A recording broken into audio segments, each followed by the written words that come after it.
तो वकार है, क्या इत्तलात मिली है? अब जलसे को लीड कौन कर रहा है? चूँकि अभी तक ये खबर नहीं आ रही है कि बुशरा बीबी कहाँ हैं या फिर अली अमीन गंडापुर कहाँ मौजूद हैं। जी देखिए, पाकिस्तान तहरीक इंसाफ की जो मरकजी क़यादत की जानिब से अभी कोई हतमी ऐसी कोई अपडेट्स नहीं आई। जब केपीके से जो जलसा चला था और एहतजाज को फाइनल एहतजाज की कॉल का राउंड दिया गया था, तो पहले वज़ीर आला केपीके अली अमीन गंडापुरी उस जलसे को और इस एहतजाज को लीड करते, जबकि बानी पीटीआई की जो अहलिया थी बुशरा बीवी, वो भी उनके हमरा थी। क्योंकि अब इस्लामाबाद आके जितने भी मरकज़ के जो कारकुनान के साथ जितने भी रहनुमा थे, वो यहाँ पे बेहतर तरीके से रिपोर्ट नहीं हो सके। और जिस तरह डी चौक इस्लामाबाद की उन्होंने कॉल दी हुई थी और 6 रहनुमा थे पाकिस्तान तहरीक इंसाफ के, जिन्होंने इस्लामाबाद से एहतजाज को लीड करना था, तमाम से चीज़ों को बेहतर सूरत हाल देखनी थी। लेकिन अब चूंकि अभी वो जितने भी यहाँ पे रहनुमा हैं यहाँ पर मौजूद नहीं है और मरकज़ की जानिब से भी कोई ऐसा हतमी नोटिफिकेशन नहीं आया, क्योंकि अभी अली अमीन गंडापुर भी यहाँ पर मौजूद नहीं है और बुशरा बीवी भी बिल्कुल एक्चुअल रिपोर्ट नहीं हो पा रही। तो अब एहतजाज को कौन लीड करे, मरकज़ की जानिब से ऐसा कोई नोटिफिकेशन नहीं है, तो ये कुछ भी कहना कबल वक्त होगा। जैसे ही पीटीआई के तर्जुमान की जानिब से कोई हतमी तौर पर अपडेट आती है, तो फिर अपडेट आने के बाद ही बेहतर तरीके से क्लियरिफिकेशन हो सकेगी। ठीक है वकार, हमारे साथ मौजूद रहिएगा। तारिक चौधरी भी हमारे साथ मौजूद हैं। तारिक चौधरी, आपसे जानना चाहेंगे, आप इस्लामाबाद में रिहाइश पजीर हैं, जो लोग इस्लामाबाद में रहते हैं वो तो महल वक़ूफ़ से बखूबी वाकिफ़ हैं, लेकिन जो लोग इस्लामाबाद नहीं रहते उनके लिए ज़रा महल वक़ूफ़ से मुतालिक समझाइएगा। ब्लू एरिया, चाइना चौक या फिर डी चौक, कहाँ तक पहुँचना चाहते थे, कहाँ इन्हें धकेल दिया गया है पीछे?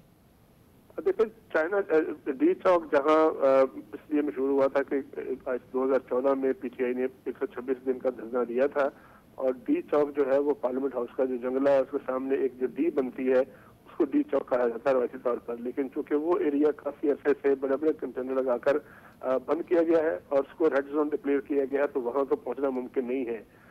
जो सड़क एम्बेसी रोड से आती है और वो जाती है मारवाला की तरफ, उसको एक्सप्रेस चौक कहा जाता है और उसी को डी चौक का नाम भी दिया जाता है।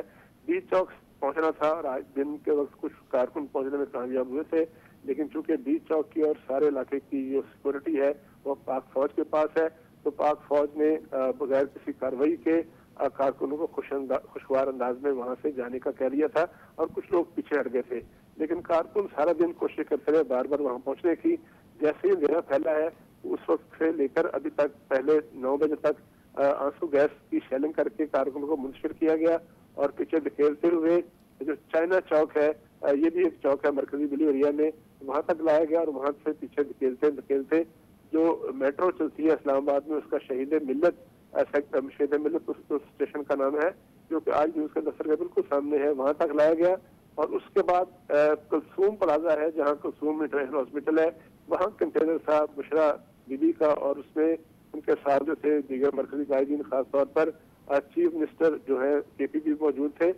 उसके बाद जब से ऑपरेशन शुरू हुआ ये ग्रैंड ऑपरेशन, जिसमें इतलात है कि तकरीबन 400 से ज्यादा वर्कर जो है वो गिरफ्तार किया गया है और उनको मुख्तलिफ प्रिजन वैन में डालकर सीआईए सेंटर जिसको सब जेल करार दिया गया था वहाँ मुंतकिल किया जा रहा है। उसके बाद बिलू एरिया का जो आखिरी प्लाजा जिसे खैबर प्लाजा कहा जाता है, जहाँ बिलू एरिया खत्म होता है और वहाँ से जना एवेन्यू और फैसल एवेन्यू का संगम आता है, वहाँ तक बिलू एरिया शुमार किया जाता है और उसके पीछे धकेल दिया गया है। अब इतलात ये है कुछ लोग जो है वो अपनी अपनी वैन जो लेके आए थे खैबर पख्तूनख्वा से, उनमें बैठ के वहां से निकलने की कोशिश कर रहे हैं। कुछ लोग निकलने में कामयाब हो गए हैं, कुछ लोग गिरफ्तार किए गए और कुछ लोगों को इतलात ये है कि आज रात उस वक्त तक ये ऑपरेशन जारी रहेगा जब तक तमाम अफराद या तो गिरफ्तार हो जाएंगे या फिर वो लोग जो है वो उस इलाके को खाली करके और वापस लौट जाएंगे।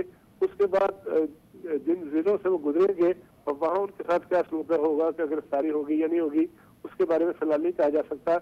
लेकिन अज़्म यह है इस्लामाबाद इंतजामिया का कि आज बिलू एरिया को और उसके बाद जो बाकी इलाके हैं वहाँ जो प्रोटेस्टर्स हैं उनसे खाली कराना है। जी बिल्कुल तारिक चौधरी, इस तरह आपने बताया कि ब्लू एरिया तो खाली करवा लिया गया है। ये बताइएगा, इतलात ये भी आ रही हैं कि आज रात इस्लामाबाद से इन्हें बाहर धकेलने का भी इरादा है, ऐसा कुछ है? ये बिल्कुल ऐसा ही है कि इतलात ये है कि आज जो भी लोग दीगर शहरों से एहतजाज के लिए आए हुए हैं और वो आज सुबह से यहाँ पर मौजूद थे, उनसे खाली कराया जाएगा और पीछे धकेला जाएगा। जो लोग गिरफ्तार हो जाएंगे उनको जो लोग काबू में आएंगे वो गिरफ्तार कर लिया जाएगा और बाकी लोग अगर कोई फरार होने में कामयाब हो गए तो पीछा किया जाएगा। लेकिन आज रात गए तक ये ऑपरेशन जारी रहेगा। इतलात ये है कि तकरीबन 300 से 400 के दरमियान कारकुन जो है उनको गिरफ्तार किया गया है। उनकी असली तादाद अभी मालूम नहीं है। जैसे ही ये ऑपरेशन मुकम्मल होगा तो फिर पता चलेगा कि कौन कितनी तादाद में किन लोगों को गिरफ्तार किया गया है।